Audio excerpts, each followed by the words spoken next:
हाय प्यारे बच्चे, good morning. Good morning. कैसे हो आप लोग? स्वस्थ और अच्छे हो? तो प्यारे बच्चे, पिछली वीडियो में हम लोगों ने देखा था यूज ऑफ विदिन, ठीक है। इस वीडियो में हम लोग देखने जा रहे हैं यूज ऑफ टू, ठीक है प्यारे बच्चे। तो बातचीत को बिना विलंब किए स्टार्ट अपनी टॉपिक कर लेते हैं, ठीक है प्यारे बच्चे। तो ध्यान से समझिएगा। देखिए, कह रहा है कि यूज ऑफ टू, ठीक है। तो कह रहा है कि टू का प्रयोग की और के अर्थ में लक्ष्य के भाव को व्यक्त करने के लिए किया जाता है, जिसका आए दिन हम दैनिक उपयोग, इसका दैनिक यूज प्रैक्टिकल लाइफ में भी देखते हैं और सबसे अधिक ट्रांसलेशन पोर्शन पे किया जाता है, ठीक है। तो देखिए, ये जरूरी नहीं है कि हमेशा की ओर का अर्थ दे, लेकिन ये जरूरी है कि लक्ष्य का भाव व्यक्त जरूर करेगा। जैसे कह रहा है कि वह पटना जा रहा था, तो देखिए ही वाज गोइंग, वह जा रहा था। अब कहां जा रहा था भाई? पटना। तो पटना जाना प्यारे बच्चे उसका क्या था? लक्ष्य उद्देश्य था। तो लक्ष्य उद्देश्य के भाव को व्यक्त करने के लिए अब यहाँ पे किसका प्रयोग किया जाएगा? तो टू प्रीपोजिशन का प्रयोग किया गया है, ठीक है। देखिए, कह रहा है कि वह अपने दोस्तों के साथ कॉलेज की ओर जा रही थी। तो सी वाज गोइंग, वह जा रही थी। अब कहां जा रही थी? कॉलेज की ओर। तो कॉलेज जाना उसका उद्देश्य था, की ओर का सेंस भी दे रहा है। तो की ओर की मीनिंग, कॉलेज जाना उद्देश्य है, तो दोनों की सेंस में टू प्रीपोजिशन का प्रयोग किया जाएगा। समझ आई बच्चे? अब देखिए, फिर अगले रूल की तरफ बढ़ता है तो बोलता है कि टू का प्रयोग तक के अर्थ में समय या स्थान, टाइम मतलब समय, प्लेस माने स्थान, तो समय या स्थान के भाव को व्यक्त करने के लिए किया जाता है। देखिए, कह रहा है कि सी वेटेड फॉर मी, उसने मेरा इंतजार की। सी वेटेड फॉर मी, उसने मेरा इंतजार की सुबह से शाम तक, ठीक है। तो फ्रॉम मॉर्निंग, सुबह से शाम तक, तो तक की अंग्रेजी के लिए यहाँ किसका प्रयोग किया गया है? टू का। और इवनिंग और मॉर्निंग किसका बोध करा रहे हैं प्यारे बच्चे? टाइम का। तो टाइम के भाव को व्यक्त करने के लिए अब यहाँ प्रीपोजिशन किसका प्रयोग किया गया है? तो टू का। समझ आई बातचीत? अब देखिए, कह रहा है कि the postman delivers the letter from door to door, from door to door, ठीक है प्यारे बच्चे, ध्यान से समझिएगा। तो अब कहने का तात्पर्य है कि कह रहा है कि डाकिया एक दरवाजे से दूसरे दरवाजे तक पत्र बांटता है। तो पोस्टमैन डिलीवर्स द लेटर मतलब कि फ्रॉम डोर, डाकिया एक दरवाजे से दूसरे दरवाजे तक बांटता है। तो अब यहाँ तक का सेंस दे रहा है और दो स्थान का भाव बोध करा रहा है, अतः तक की मीनिंग के लिए किसका प्रयोग कर लिया गया है? तो टू प्रीपोजिशन का प्रयोग किया गया है, ठीक है प्यारे बच्चे। चलिए, अब बातचीत को थोड़ा सा और आगे बढ़ा लेते हैं, ठीक है। तो फिर आगे की बातचीत चलेगी। देखिए, अब तीसरे रूल में कह रहा है कि टू का प्रयोग पर के अर्थ में किया जाता है। टू का प्रयोग पर के अर्थ में किया जाता है। तो कह रहा है कि ही देखिए, वह उसने चाय पर आमंत्रित किया था। तो ही वाज इनवाइटेड, उसने आमंत्रित किया था। आप किस पर भाई? चाय पर। तो अब आमंत्रण के भाव को व्यक्त करने के लिए पर की मीनिंग के लिए किसका प्रयोग किया गया है? टू का। कह रहा है कि उसकी माँ ने मुझे डिनर पर आमंत्रित किया था। तो हिज मदर इनवाइटेड मी, उसकी माँ ने मुझे आमंत्रित किया था, ठीक है। अब किस पर किया था प्यारे बच्चे? तो बोल रहा है कि बाबू डिनर पर, ठीक है। तो पर की अंग्रेजी के लिए किसका प्रयोग करेंगे? तो टू का। समझ आई बच्चे बातचीत? चलो, बहुत अच्छी बात है, इसको नोट कर लो। तो फिर बातचीत को आगे जो है कि बढ़ाते हैं। नोट कर लो, तो फिर अगला रूल देखते हैं। हाँ, तो प्यारे बच्चे ध्यान दीजिएगा, बातचीत को आगे बढ़ाते हैं। तो अब कह रहा है कि टू का प्रयोग के प्रति के अर्थ में किया जाता है। कहीं पर भी यदि के प्रति का अर्थ दे रहा हो प्यारे बच्चे, तो के प्रति की मीनिंग के लिए टू का इस्तेमाल किया जाता है, ठीक है प्यारे बच्चे। बातचीत को थोड़ा ध्यान दीजिएगा। तो देखिए, जैसे कह रहा है कि he must be careful to his duty, उसे अपने कर्तव्यों के प्रति सावधान होना चाहिए। तो उसे अपने कर्तव्यों के प्रति सावधान होना चाहिए। तो ही मस्ट बी केयरफुल, उससे सावधान होना चाहिए। अब क्या बचा? अपने कर्तव्यों के प्रति। तो के प्रति की मीनिंग प्यारे बच्चे यहाँ क्या हो जाएगी? तो टू लग जाएगी, ठीक है। अगला कह रहा है कि टू का प्रयोग को के अर्थ में भी किया जाता है। किस अर्थ में? को के अर्थ में, ठीक है। तो द लैंड, देखिए, कह रहा है कि जमींदार ने सभी को पैसा दिया। जमींदार ने सभी को पैसा दिया। तो the land Lord gave the money, जमींदार ने पैसा दिया। अब क्या बच गया? सभी को। तो को की मीनिंग यहाँ पर क्या हो जाएगी प्यारे बच्चे? तो टू हो जाएगी। समझ आई बातचीत? चलिए, इतना नोट कर लीजिए, तो फिर बातचीत को आगे बढ़ाते हैं, ठीक है। देखो बाबू, अगले रूल की तरफ बढ़ते हैं, ठीक है। हो गया ना? चलो देखो, देखो बाबू, कह रहा है कि टू का प्रयोग से के अर्थ में किया जाता है, ठीक है प्यारे बच्चे, ध्यान से समझिएगा। टू का प्रयोग से के अर्थ में किया जाता है। टू का प्रयोग सपरेकमंता से के अर्थ में किया जाता है, ठीक है प्यारे बच्चे। अब देखिए, जैसे कहा जाए, ध्यान से समझिएगा, जैसे में कि राहुल मोहन से सत्य बोलता था, ठीक है।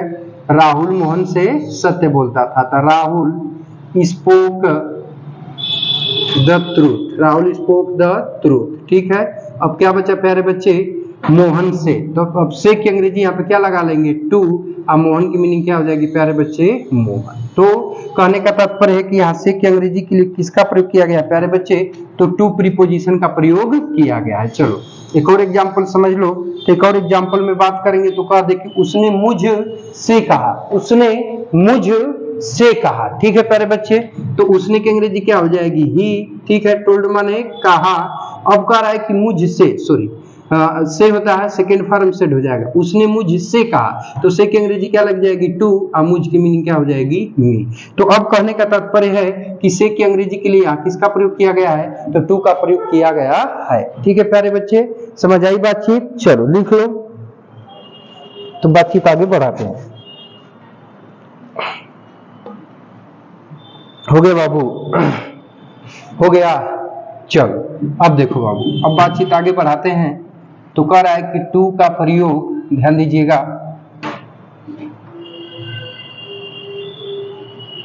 देखो बाबू, कह रहा है कि टू का प्रयोग पास आब्लिक समीप, टू का प्रयोग पास आब्लिक समीप, ठीक है, पास आब्लिक समीप के अर्थ में किया जाता है। टू का प्रयोग पास आब्लिक समीप के अर्थ में किया जाता है। ठीक है प्यारे बच्चे, देखिए जैसे कहा जाए एग्जाम्पल में ध्यान दीजिएगा कि जैसे वह अपने प्रेमी के पास गई। ठीक है प्यारे बच्चे, लो हंस लो, सी वेंट, वह गई, अब कहाँ गई प्यारे बच्चे, अपने प्रेमी के पास। तो अब के पास की मीनिंग के लिए यहाँ की क्या लगा देंगे, टू, और अपने प्रेमी का हो जाएगा हर लवर। क्या हो जाएगा प्यारे बच्चे, हर लवर। तो कहने का मतलब है कि के पास की अंग्रेजी के लिए किसका प्रयोग किया गया है, टू का। ठीक है, जैसे और एक एग्जाम्पल मान लो कह दिया जाए कि वह अपने माँ के समीप गई, तो she went to her mother. ठीक है, वो अपनी माँ के समीप गई, तो के पास या के समीप की मीनिंग के लिए किसका प्रयोग कर दिया गया, तो टू प्रीपोजिशन का प्रयोग किया गया। टाइम कितना हो रहा है, ठीक है प्यारे बच्चे समझ गए। तो कहने का मतलब है कि टू का प्रयोग पास या समीप के अर्थ में किया जाता है। तो इसको नोट कर लो, स्क्रीनशॉट ले लो, तो फिर बातचीत आगे बढ़ाते हैं। ठीक है, हो गया बाबू, चलो अगला और इसका अंतिम रूल देख लेते हैं। चलो, तो अगला और अंतिम रूल इसका ये है प्यारे बच्चे कि टू का प्रयोग के लिए के अर्थ में किया जाता है। यानी के लिए का सेंस अगर दे रहा हो तो वो भी सेंस किसके साथ आएगा प्यारे बच्चे, तो वर्ब के साथ। यानी वर्ब के साथ कभी भी के लिए का अर्थ देगा तो वहां पर टू का प्रयोग किया जाएगा। तो अब यहाँ हो गया कि टू का प्रयोग के लिए के अर्थ में किया जाता है। समझ आ रही है प्यारे बच्चे बातचीत। चलो देखो अब एग्जाम्पल से समझो। जैसे एग्जाम्पल में कह दिया जाए कि हाँ वह मुझसे मिलने आया था। ठीक है, तो ही केम, ठीक है, वह आया था। अब क्या बचा, मुझसे मिलने के लिए, तो के लिए की अंग्रेजी क्या हो जाएगी, टू। अब मीट माने क्या हो जाएगा प्यारे बच्चे, मिलना, और मी मतलब मुझसे। ठीक है, तो वह मुझसे मिलने के लिए आया था, तो के लिए की मीनिंग के लिए यहाँ पर किसका प्रयोग किया गया है, तो टू प्रीपोजिशन का प्रयोग किया गया है। ठीक है, अब अगला एग्जाम्पल मान लो कह दिया जाए जैसे में कि वह सुबह में टहलने के लिए जाता है, वह सुबह में टहलने के लिए जाता है। ठीक है, तो देखिए हो जाएगा कि ही गोज, वह जाता है। ठीक है भाई, क्यों जाता है, तो टहलने के लिए। तब के लिए की मीनिंग हम क्या लगा लेंगे, टू, और टहलना की मीनिंग क्या हो जाएगी प्यारे बच्चे, तो वाक। टू माने के लिए, वाक मतलब टहलना। ठीक है, अब क्या बोल रहा है, सुबह में, तो इसका हो जाएगा in the morning. Morn short form में लिखते हैं मॉर्न। ठीक है प्यारे बच्चे, तो अब कहने का तात्पर्य है कि के लिए की मीनिंग के लिए यहाँ पर किसका प्रयोग किया गया है, तो टू प्रीपोजिशन का प्रयोग किया गया है। ठीक है प्यारे बच्चे, तो प्यारे बच्चे बस अब इसमें हो गया, टू का सभी रूल समाप्त हो गए प्यारे बच्चे। और अब आज जो है कि the end of preposition, preposition की समाप्ति हो गई। सभी प्रीपोजिशन जरूरत के मुताबिक जो महत्वपूर्ण थे, उनके जो खास खास रूल थे, उन सारे रूल्स को हमने पढ़ा दिया। अब हम अगली वीडियो में मिलेंगे। जब अगली वीडियो में मिलेंगे, अगली क्लास में मिलेंगे, तो प्यारे बच्चे अगले क्लास में टॉपिक रहेगी कंजंक्शन। ठीक है, प्रीपोजिशन के बाद कंजंक्शन आएगा। कंजंक्शन के बाद आप लोग को मैं टेंस के ऊपर जो है कि टॉपिक बनाऊंगा। समझ आ रही है प्यारे बच्चे बातचीत? ठीक है, तो देखिए, तो अब कहने का तात्पर्य है बाबू कि वीडियो कैसा लगा कमेंट बॉक्स में कमेंट करके जरूर बताइएगा। यदि आप हमारे यूट्यूब चैनल पे नए होंगे तो चैनल को सब्सक्राइब करके ऑल बटन सेलेक्ट करके जरूर रख लीजिएगा। वीडियो अच्छा लगा हो तो चाहो तो लाइक एंड शेयर कर सकते हो। तो प्यारे बच्चे मिलते हैं नेक्स्ट वीडियो में, तब तक के लिए टेक केयर, बाय बाय, जय हिंद बच्चों। और ये एपिसोड देखने के लिए आपका बहुत बहुत धन्यवाद।